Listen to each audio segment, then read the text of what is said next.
By the time the sommelier set down the leather check presenter, my husband had already decided I was a story he didn't want told at his table. "Lena," Cole said, smiling the way people smile for cameras, not people, "a woman like you should be grateful anyone bothered to bring you into this room." 16 faces turned toward me, all cufflinks and wrist bones and thin laughter. The private dining door at the Gables swallowed him whole as he left, and the room exhaled. The check weighed more than the steak knives. $4,126.38. My birthday candles hadn't even been lit. 3 hours earlier, I'd been in the children's corner of Maple Hill Library, hot gluing googly eyes onto construction paper L's. A 6-year-old named Eli told me he liked my fairy teacher hair. I told him I liked his dinosaur sneakers. When you run a public library branch, compliments are currency. You spend them generously because they come back with interest. At home, the currency was different. Cole's partner promotion at the firm turned our condo into a stage set.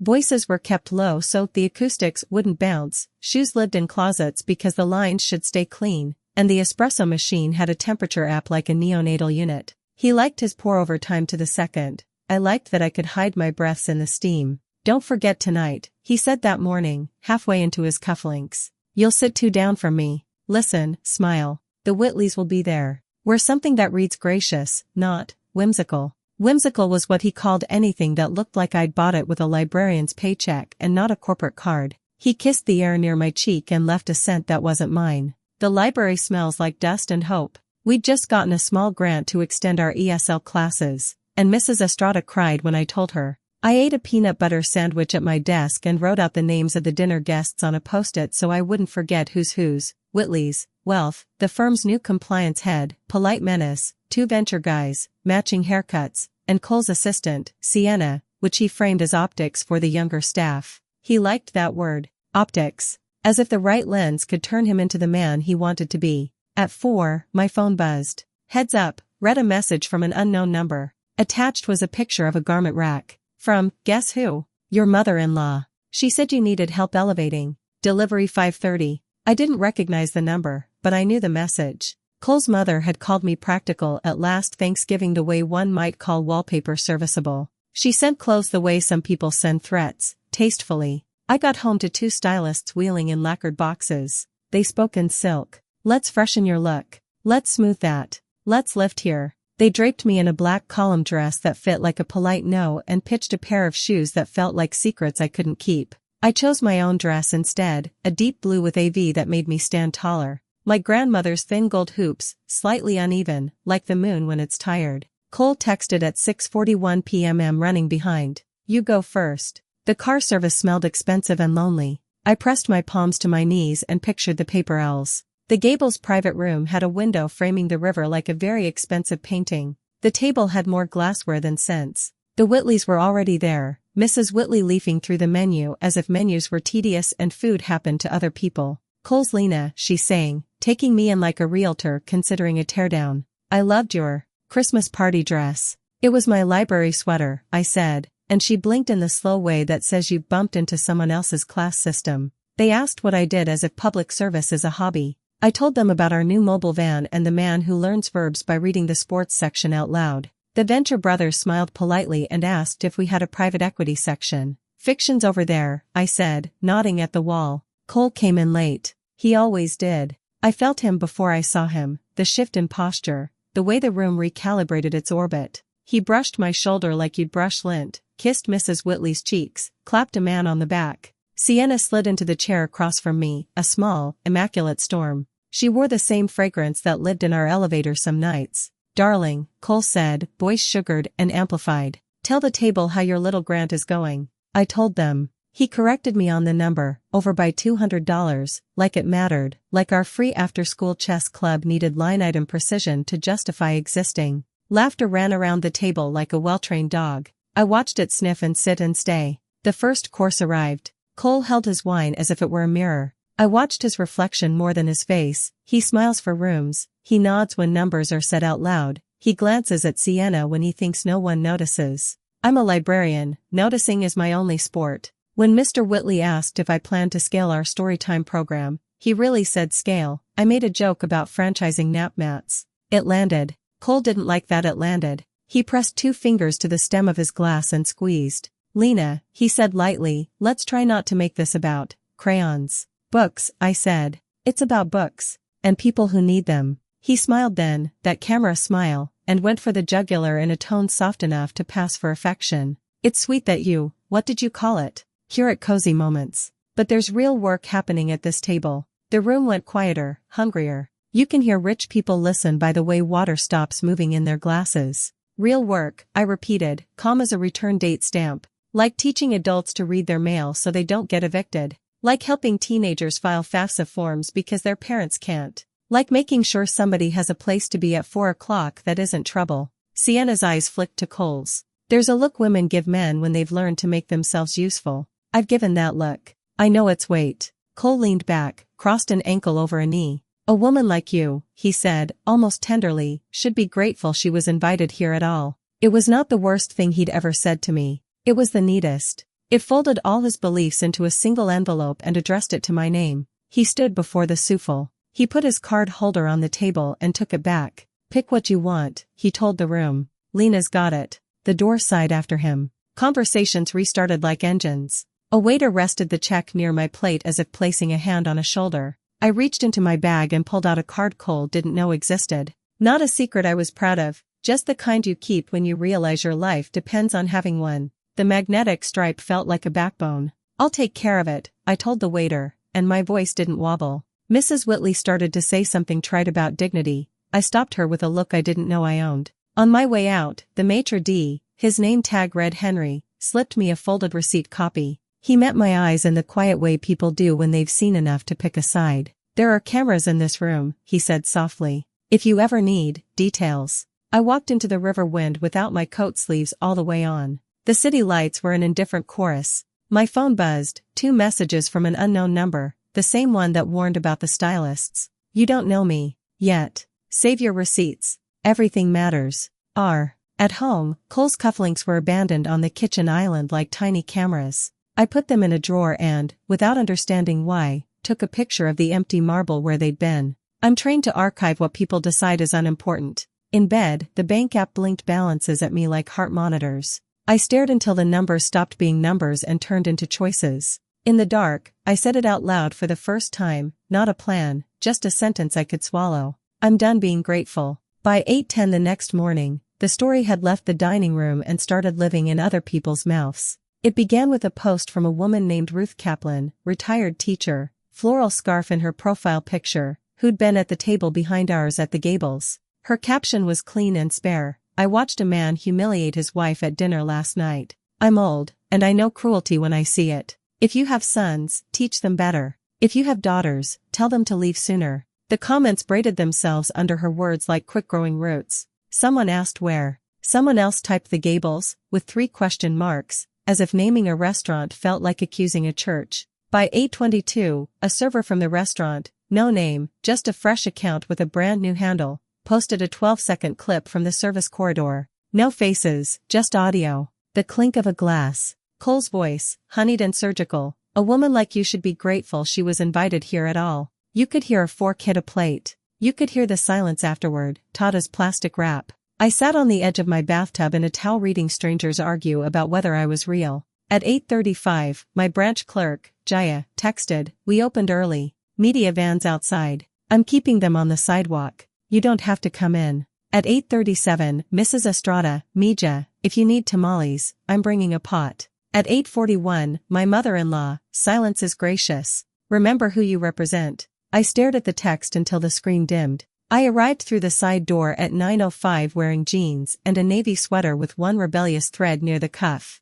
Cameras bent like sunflowers toward the main entrance. Jaya met me with a look that said both we've got this and we've never had this. I'll work circulation, I said. You're going to be a headline, she said back, soft. You can also be unavailable. The first patron to approach me was a father named Luis who checks out Dogman for his twins every week. He put the books on the desk and lowered his voice. Ms. Lena, you helped me fill out that job application. I got it. You told me to write my name like it matters. He tapped his card down gently. Yours matters, too. A woman I didn't recognize left a note on my keyboard in shy cursive. For every dinner you've made safe by making a library reel. No signature. In the afternoon, a florist sent peonies the size of fists with a card that read, Ruth K., Table 7. I put them in the staff room next to the cracked microwave and the union flyer about holiday closures. By lunch, local talk radio had us on a loop. A conservative host called the clip incomplete context and said maybe the wife had provoked him. A caller named Tammy said she didn't need context to recognize a man flexing his social credit in public. Someone dug up my wedding registry, 8 years ago, 2 toasters, 1 returned, and Cole's philanthropic bios, board seats like merit badges. The threads turned into vines that reached into our lives and tugged. At 1:13, an email from the Gables general manager arrived in my inbox, CCing an address I didn't know. We're conducting an internal review of guest privacy. Please confirm you did not solicit or authorize any recordings. I typed back, I didn't. Also, thank you for seating the check near me. That part matters. Henry replied 2 minutes later from his personal account. For what it's worth, our staff asked to talk to you. We've seen things. We're tired. Attached was a typed statement on plain paper, names blacked out, times precise. Cole called at 1:20. I watched his name buzz the glass and ring itself out. He tried again from his office line, then from a blocked number. When I didn't answer, he sent a voice memo, Lena, this is embarrassing. For both of us. You need to shut it down. Tell your library people to stop feeding it.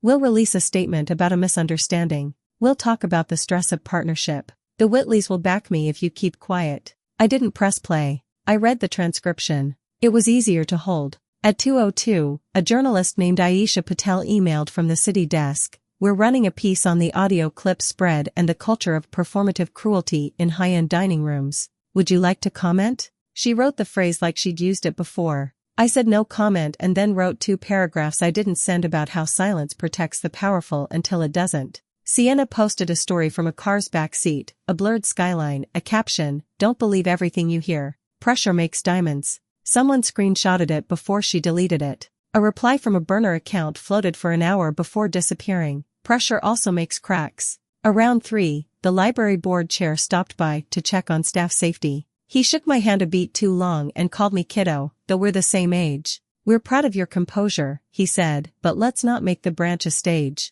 I heard the warning dressed as concern. I handed him a list of what we needed if the press stayed, stanchions, a part-time security guard, a statement reminding people that patrons' privacy outranks curiosity. He blinked and used to my requests having invoices attached. By 4, the first think piece hit, Why We Laugh When Men Punch Down. The author compared Cole's quip to a magic trick, how humiliation becomes entertainment if the room agrees to be complicit. In the comments, someone wrote, imagine paying $100 for a steak and getting a front row seat to someone's marriage ending. Another, she's lucky. He said the quiet part out loud. My phone lit with smaller lights, too. A woman from my freshman dorm, I remember when he told you your laugh was too bright for law school mixers. I'm sorry, I thought that was charming. My cousin, Tio, saw the clip at the barbershop and said if he ever sees that man, he has hands. My mother, no message, just a photo of my grandmother's gold hoops resting on a paper towel, polished to sun. At dusk, a man in a navy suit hovered near the return slot until the lobby emptied.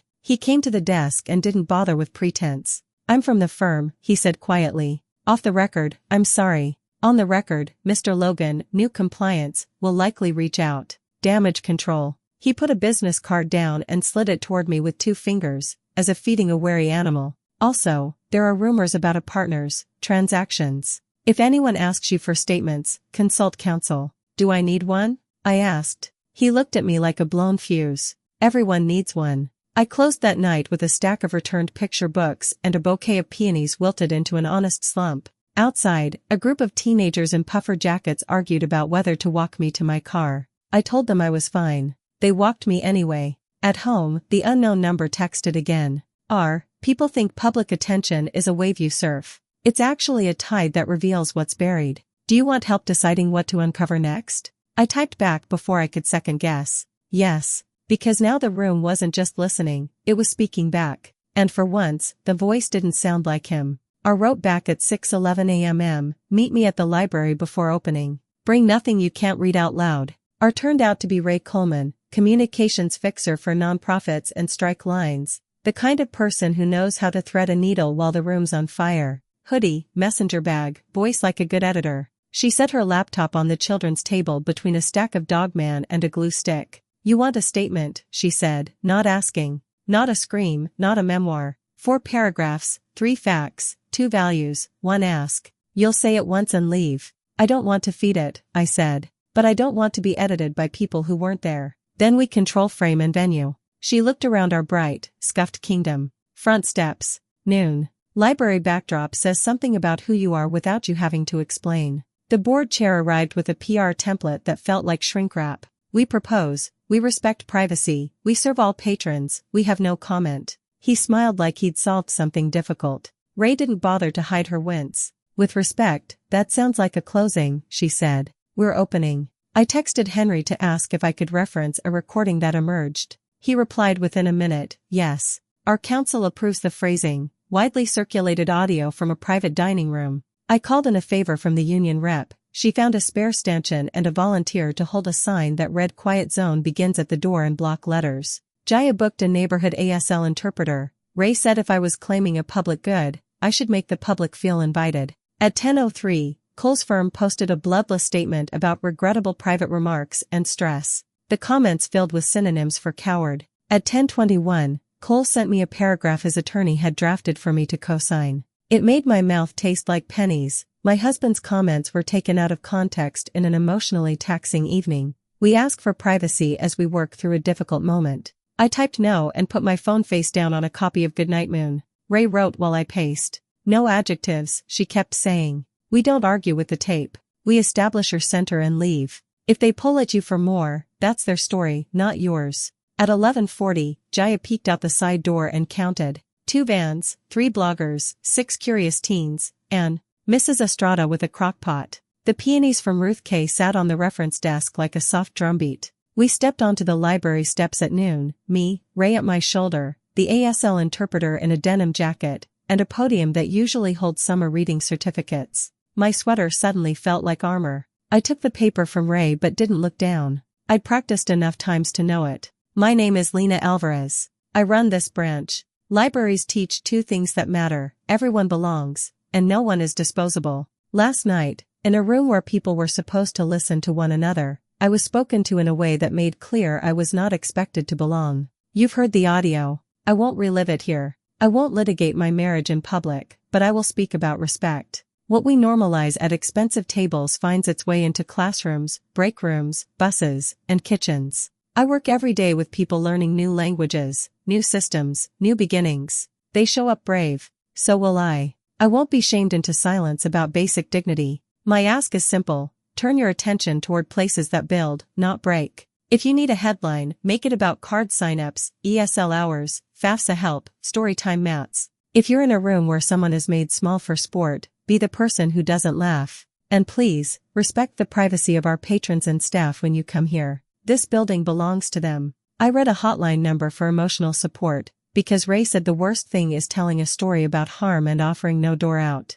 I thanked the neighborhood for the peonies and the tamales and the teenagers who walked me to my car. Then I folded my paper in half and stepped back. Questions? A man barked, already stepping forward. No questions, Ray said. The statement stands. He shouted one anyway. Are you accusing your husband of abuse? I looked at the stone lion carved into the lintel above our door and answered what I could. I'm describing a moment you can hear. The rest isn't for the steps. Another voice. Will you file for divorce? The ASL interpreter's hands paused in midair like birds. I shook my head. I wasn't going to let strangers choose the label for the next 10 minutes of my life. We went inside to the click of cameras and the blessed thunk of the door. The lobby exhaled. The teens whispered you did good like a secret handshake. Ray handed me water and let me sit on the floor behind the circulation desk until the tremor left my hands. The coverage landed fast. One site pulled the line about libraries into a headline, and suddenly teachers, nurses, bus drivers, and cashiers were quoting it like a password.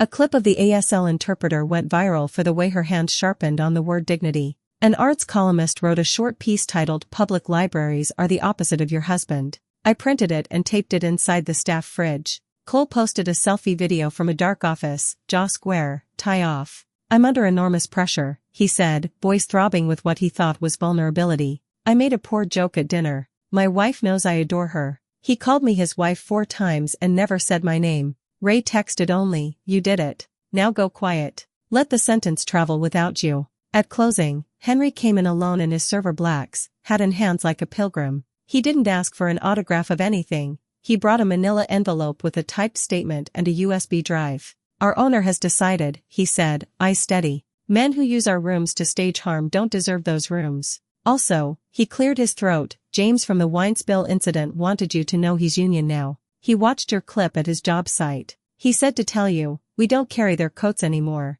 When I got home, my grandmother's hoops waited on my dresser, bright as if they'd been listening. My phone buzzed with a final message from Ray, tomorrow, there'll be noise. Your job is oatmeal, coffee, routine. Let the room speak back without you in it. So I set out the oatmeal. I set out the coffee. And for the first time in a long time, I slept without waking at the sound of someone else's voice. By Tuesday, the clip wasn't gossip anymore, it was a searchlight. It didn't just expose a sentence, it illuminated the room it came from. And rooms like Cole's don't like being seen. At 9:12 a.m., a push alert from the Ledger hit, firm announces independent review after viral dinner audio. The article looked polite on the surface, but the third paragraph was a trapdoor. A compliance memo leaked from Cole's firm, timestamped the previous night, subject line, urgent, expense classifications, client billing variances. The memo asked partners to reconcile discrepancies within 24 hours. The tone was corporate, the panic between the lines was not. Ray texted me a screenshot with a single word, tied. At 10:30, Aisha Patel's byline landed with a new piece, the cost of the laugh, when status rooms reward cruelty. She didn't mention Cole by name, she didn't have to. She mentioned, instead, what happens in cultures where everyone wants to be at the head of the table, guardrails soften, jokes harden, and someone starts calling theft aggressive growth. In the comments, a former junior analyst wrote, check the miscellaneous client entertainment line. A minute later, another, and the shadow comp cards. By lunch, someone had sent Aisha screenshots from the firm's internal chat, names blurred, timestamps intact. Run the Peridot fees through events, one message read. Break it into QS, no single line over 10K. Another, Sienna, confirmed the foundation card hit the right ledger. The Whitleys expect ROI on the gala. The word foundation did a slow, ugly roll through my stomach. In the break room, Jaya handed me a bowl of Mrs. Estrada's tamales and a printout. You should sit, she said. It was an email to Cole from a man named Logan, compliance head, the one who'd sent the memo. You are out of policy on client meals and travel. Additionally, there are irregularities in 2 elderly accounts that require immediate explanation. We advise you to preserve all communications. There were attachments. I didn't open them. I didn't need to. Numbers have a sound when they're about to erupt. It's a quiet pressure, like weather. At 3, a fleet of suits, regulators, auditors, I couldn't tell, walked into the firm's glass lobby 3 blocks from the library. People film everything now. Someone caught the moment when the receptionist's smile flickered and a compliance analyst stood up very straight, like a kid caught with a lighter. Someone else filmed Sienna carrying a box of desk plants to the elevator, jaw set, eyes dry. We are cooperating fully, the firm's spokesperson said into microphones. The video cut before anybody asked what cooperation looks like when you're out of rope. Ray called from the sidewalk outside, wind on her phone. They're locking down file access, she said. That's normal. What's not normal is the partners not sticking together. 2 of them just peeled off and took separate cars. Who? I asked before I could stop myself. Names don't matter, she said. Behavior does. The scaffolding is loose. That night, a former client, Mr. Bundari, retired school custodian, sweetest backhand at the neighborhood tennis courts, came to the reference desk with a paper bag full of statements. They say fees went up to reflect market conditions, he told me, pushing his glasses up. But I am old and frugal, I notice small leaks. He tapped the page with his finger. This leak looks like somebody left a faucet on. I wasn't his advisor. I wasn't his lawyer. I walked him through what he could ask in writing, how to request a fee schedule, how to pull a full transaction history without sounding accusatory. He thanked me 3 times. You saved me once before, he said, with a new email password. Maybe again, eh? Outside, the sky was the color of raw paper. At 8:50 p.m. Cole sent a longer voice memo, his voice misbuttoned. They're twisting standard practices into crimes, he said. Everyone did it. It's how business works. You need to get your librarian mob off my back. Tell them to stop calling clients. It looks bad. He paused. Then softer, Lena. You know me. I set the phone down, let his words talk to the countertop. Ray's advice drifted back. Don't feed the bonfire. Build a firebreak. Wednesday morning, the firm's letterhead sprouted a colder line, administrative leave. Effective immediately. 5 names. Cole's was fourth, like a brick tucked into a bouquet. Pending investigation is how you say, we don't know how to keep you without burning with you. Aisha requested an on-record comment about the leave. Ray shook her head. You already told the one story that's yours to tell. Let them explain theirs. So I said nothing. The silence felt different this time, less like surrender, more like an instrument I was learning to play. By noon, a watchdog nonprofit published a primer, questions to ask your advisor right now.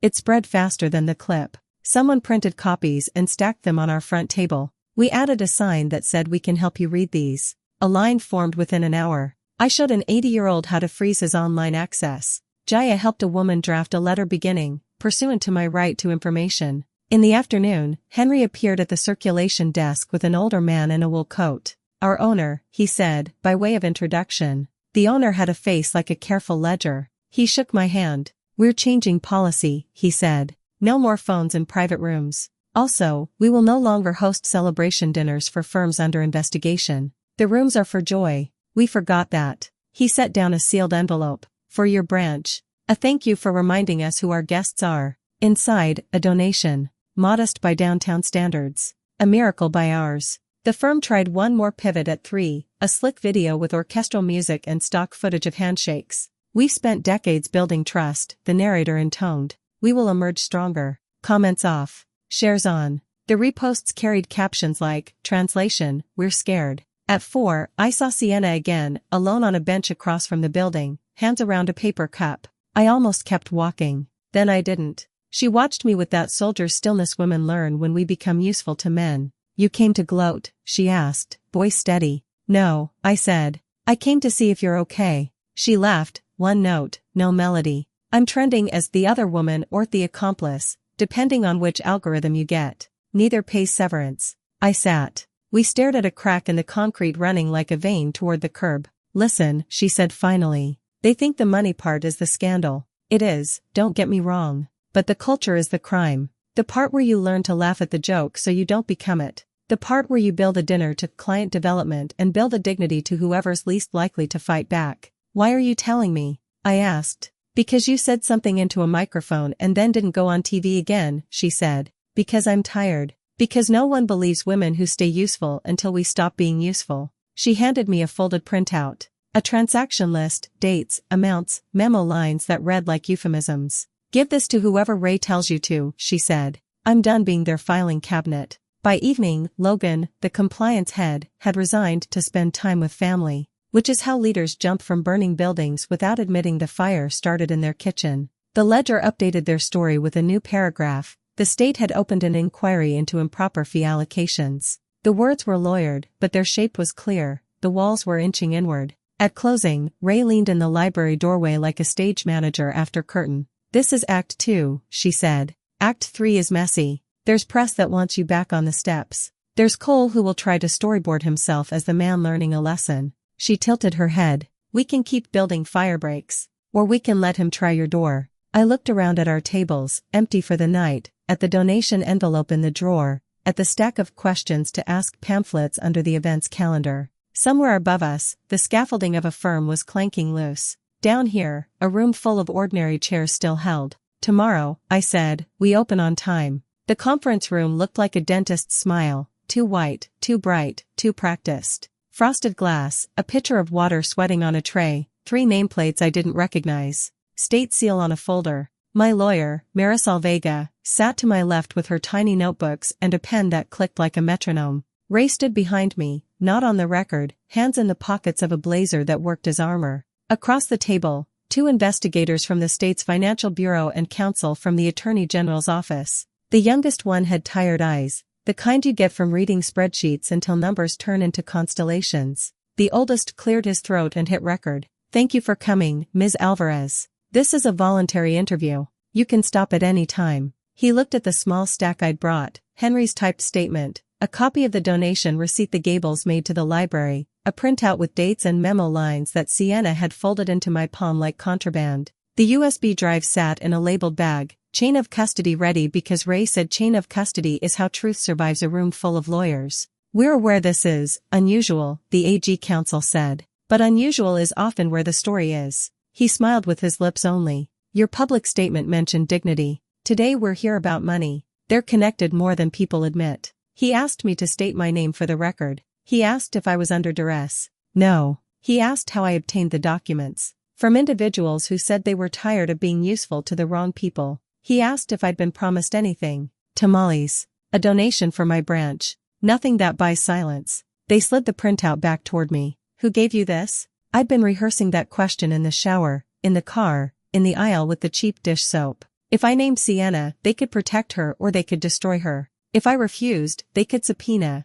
and my refusal would become theater. Marisol tapped her pen once, our agreed signal for pause before you decide. Ray didn't move. I won't name junior staff, I said, voice steady. I'll authenticate what I can, and you can subpoena the firm's records. The pattern matters more than the messenger. The oldest investigator didn't flinch. We can respect that, for now, he said. Tell us what you recognize. I traced dates with my finger the way I show patrons how to follow a line of text. These meal reimbursements are split to avoid approvals, I said. For smaller charges in place of one large. The memo foundation is used when it's not a foundation expense. This 1 inch, I tapped a date I knew too well, coincides with a dinner at the Gables. I paid the bill. It was not client entertainment. My throat tightened around the last word like it had sharp corners. Do you have a copy of that receipt? The AG counsel asked. Of course she does, Ray murmured, almost proud. I slid it across, Henry's handwriting on the back, audio exists. The young investigator leaned in. And these transfers? He pointed at columns that read like a novella, precision, intent, narrative. They're not yours. We'll be asking the firm. I'm a librarian, I said, more to myself than the table. I catalog patterns. I don't pronounce sentences. A knock. The door opened. The room shifted temperature half a degree. Cole walked in with 2 lawyers I'd never seen and a smile that had never learned the difference between a press conference and a confession. We weren't told my wife would be here, he said, voice buttered and thin. Marisol stood, small but immovable. She's voluntarily cooperating, she said. You're on administrative leave, Mr. Mercer. He looked at me for the first time in days. Not on a screen, not through a statement. His eyes were bloodshot, his suit fit like he'd slept in it. Lena, he said, almost soft. We can make this go away. They're going to hurt people who don't deserve it. The assistants, the analysts. We can protect them if you stop this now. There it was, the one argument I hadn't built a firebreak for.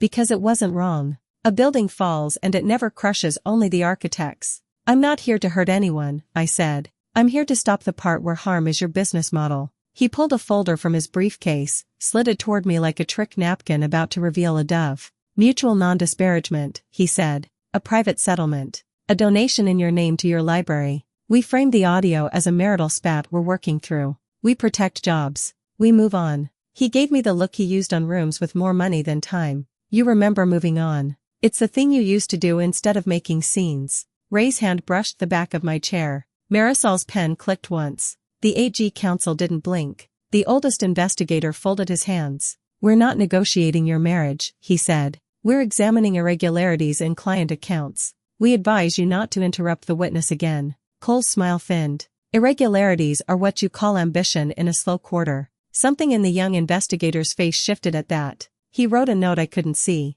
Marisol leaned in. Choice time, she whispered, not unkindly. You can keep Sienna's name out of it today. You can hand over Henry's letter and the receipt. You can authenticate the pattern without becoming their mascot. The settlement would buy quiet. It would also buy you into someone else's lie. I thought about our teen volunteers labeling things in the supply closet, the way they take strip labels and write their own, tape that actually sticks, markers that don't smell weird, stapler that bites. I thought about Mr. Bunbury's careful finger and his careful savings and how every miscellaneous fee steals a pair of his grandkids' sneakers. I turned to Cole. I won't give them her name, I said, but I won't protect your patterns. He exhaled hard through his nose like he did when a waiter set down the wrong wine. You're naive. I'm not, I said. I just know whose comfort I'm done prioritizing. I slid the USB toward the AG counsel. This contains audio corroboration from a restaurant manager. It contains nothing about my bedroom and everything about your ledgers. The counsel took it with 2 hands.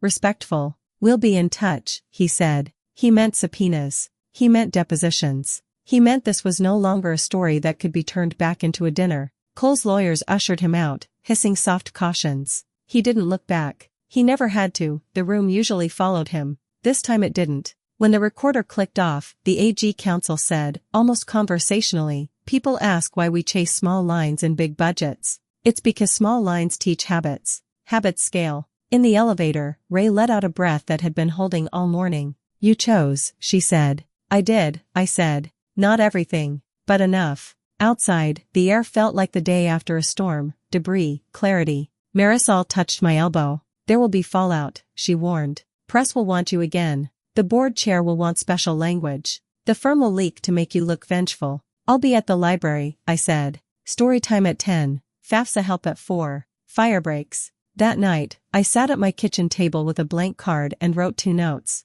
One to Henry, "Your room's changed because you told the truth." One to Sienna, "I didn't say your name. If you want counsel, I'll find it pro bono. If you want quiet, I'll hold it." I didn't sleep much. Choice feels like relief and ruin in equal measure. At dawn, I made oatmeal, and when the sun finally found the edge of my counter, it looked like something beginning. The first headline didn't use Cole's name. It used the firm's. That's how institutions fall, wide angle first, then the zoom. State opens criminal probe into fee scheme, elder clients targeted. The subhead made my stomach tilt, pattern of split charges, misclassified foundation expenses, and off-ledger perks. By noon, names appeared. Cole's came third, like the city insisting on alphabetical order while gossip kept its own. There were photos of boxes rolling out of glass doors, of partners looking suddenly mortal in daylight. The river of quotes started, "We're cooperating. We're shocked. This doesn't reflect our values." It reflected them exactly. Sienna texted a single line, "Called a lawyer.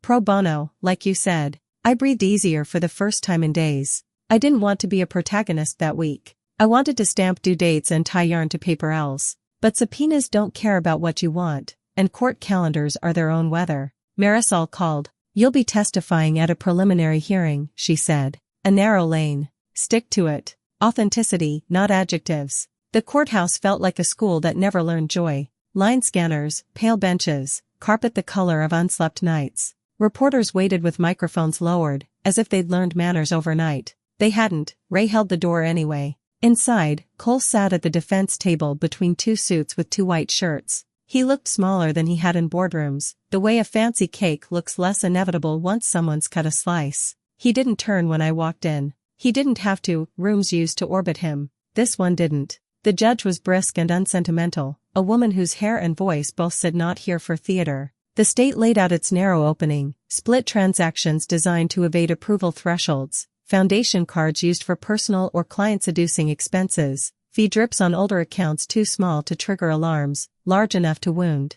Cole's attorney gave the speech men like him always give, complex practices, routine industry standards, no intent to defraud. The judge held up a hand. "Save argument for motion day. Today is facts." They called Henry first. He wore his server blacks, pressed and perfect, as if dignity were a uniform you keep even when rooms try to undress you. He authenticated his statement and the existence of audio from the private room. He didn't embellish. He didn't need to. He said, "We forgot who our rooms were for." The courtroom softened a fraction. They called an auditor who walked us through columns and codes until you could feel how habit turns into harm. They called a retired teacher who held up his statement with both hands and said, "These fees stole my patience before they could steal my savings." Then they called me. Name, oath, seat. The microphone smelled like every microphone, metal and fingerprints and breath. I placed the receipt on the rail like a small, true thing. "Ms. Alvarez," the state's counsel began, "did you pay this bill?" "Yes." "Was this expense related to client development, as coded?"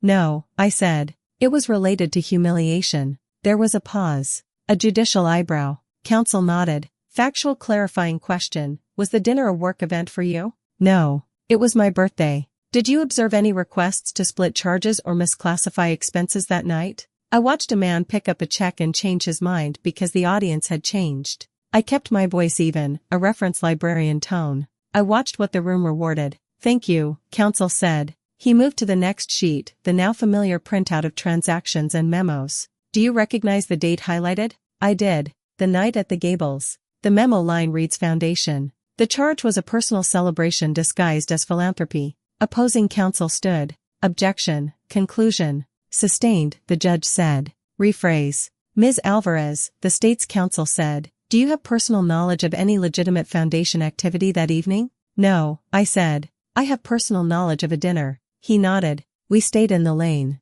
No adjectives. No marriage speeches. Just facts and patterns and the ways they teach each other. Then Cole's attorney approached, soft-voiced and sharp. Ms. Alvarez, you dislike my client, correct? I dislike what he did, I said. You're divorcing him. I'm living without him. You've been active on social media? I posted a storytime schedule. You made a public statement that brought negative attention to the firm. I read 4 paragraphs on a library's front steps about dignity. The tape brought the attention. You want to ruin him. I want rooms like his to stop charging other people for their jokes. A whisper slid through the gallery. The judge banged her gavel once. Keep going, she told counsel, or sit down. He tried one more tack. Do you have any financial expertise? Every day, I said, I teach people to read what's put in front of them. It turns out the world hides a lot in memo lines. He sat. The judge took notes in tight, efficient handwriting. 2 days later, charges landed: wire fraud, scheme to defraud, elder financial abuse.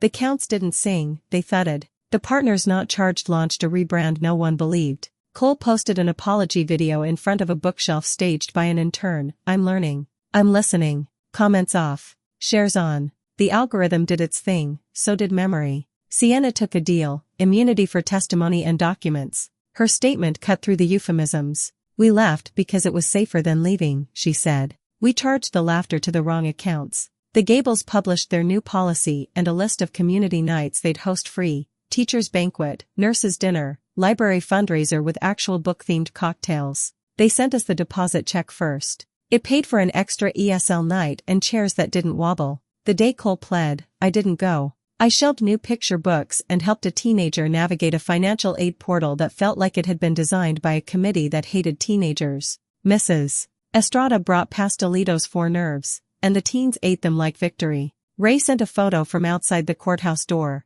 Cole leaving in a gray suit that blended into the wall. Caption: the room didn't clap. Weeks unwound. The firm shrank, then split, then changed its name, as if synonyms could absolve. A class action fund formed. Mr. Bundari called to say his check arrived with an apology that didn't know his name but knew the amount it owed. On the first quiet Friday since the headlines, I found an envelope at the circulation desk. No return address. Inside, a note in expensive stationery, the script almost monastic. You don't know me. We laughed that night. We shouldn't have. I've resigned. I made a donation in your branch's name. I'm sorry. No signature. Some rooms learn slow. Some learn. I did see Cole once more. On the courthouse steps after a victim restitution hearing, he stood with his hands in his pockets like if he didn't touch anything, nothing could touch him back. He turned when I passed, and for the first time, his voice had no camera in it. Lena, he said, just my name, like it might still be a key. I thought of the rooms I'd chosen since: the front steps with a mic that wasn't hungry,